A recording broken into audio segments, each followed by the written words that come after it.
through a paper by Eric Wahlberg titled Fighting Dragons, Review of Naomi Klein's Doppelganger.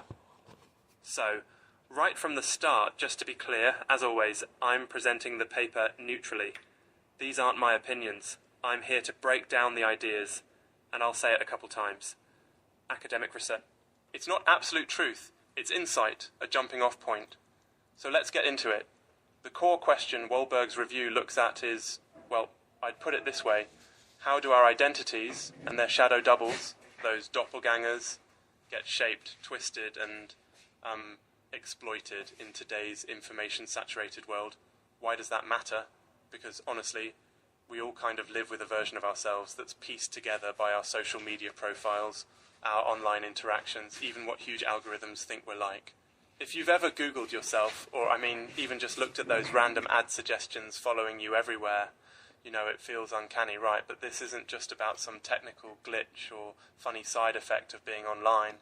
It's about the shift in what it means to be you and how systems, capitalist, political, technological, harness your most private info, your social identity. So how does Wahlberg engage with Naomi Klein's latest book, Doppelganger? He does more than just summarize. He digs into Klein's courage in exposing her own life, her struggles, and really her venture into all those mirror worlds, personal doppelgangers, AI-constructed ones, and ideological opposites. The tone of the review is fiery. He loves Klein's fearless approach, her willingness to name names, to point to the systems behind the mess. Still, he spends a ton of time analysing her relationship, or rivalry really, with Naomi Wolf. There's this almost literary twist. Two Naomis, two directions. It sounds like the start of a comic book, or maybe not a comic book. Something more psychological. Wahlberg makes this comparison. Klein, who remains a social justice-oriented feminist, versus Wolf, her so-called media doppelganger, who veered from liberal feminism sharply into far-right activism and conspiracies. Why does this battle matter? Because, Wahlberg argues, our society encourages these flips, these radical changes of ideology, when our frameworks collapse and nothing solid replaces them. He even, gets into the history of people like Hans Asperger, who in his own era flipped under pressure, from a progressive stance to supporting horrifying Nazi policies. So, dark stuff, but the point is, it's not just individuals, it's whole societies that can flip into their shadow selves. Let's pause for a second. That idea just blows my mind. That our online ghosts might tempt us to become something we're not. And at the highest levels, entire countries can change character almost overnight. Does that ring true to you? Or do you think it's an exaggeration? Again, just reviewing what the paper argues here, I'm not endorsing it. Now, method, since this is a review, not a scientific study, Wahlberg's approach is more about synthesis and critique. He pulls together Klein's major points from Doppelganger, adds context from past events. He mixes politics, psychology, history, and a bit of personal reflection. There's a focus on the systems that make us strangers to ourselves: capitalism, imperialism, white supremacy, patriarchy, and he singles these out as the real dragons to fight. What are the tangible insights for you, the listener? Well, first, your digital self is being shaped by forces you might not even see. Your very sense of identity is a site of struggle.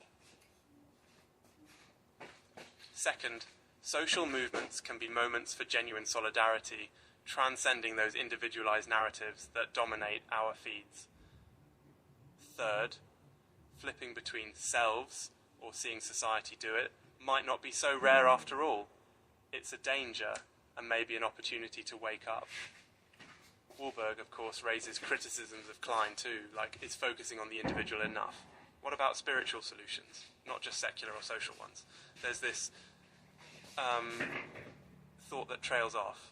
Does our obsession with fixing ourselves with new identities prevent us from building a more equitable world? Actually, that reminds me, I once read a book about mirrors, and I spent, honestly, like an hour just staring at one, wondering if I even recognized myself, and then someone knocked on the door and I snapped out of it. Anyway, sorry, digression. Okay, wrapping up, does Wahlberg settle the debate? Not exactly. He says Klein is conflicted, like most of us, caught between wanting laws to protect people and the dangers of going too far. But again, he reminds us, our biggest challenge is still those huge impersonal systems, capitalism, imperialism, not just our own little shadow selves. So, what does all this mean for you? It's a reminder. Your identity, your values, the systems you live in, they're all in flux. Research like this gives us language to question, reflect, seek change, and, not to take any ideology as the final word. So, stay curious, challenge your assumptions, and maybe check in with your own doppelganger. Just don't get stuck in the mirror. That's all for today's In Depth with Academia. Thanks for listening. Remember, these are ideas to explore, not absolute truths. And as always, keep your mind open. See you next time.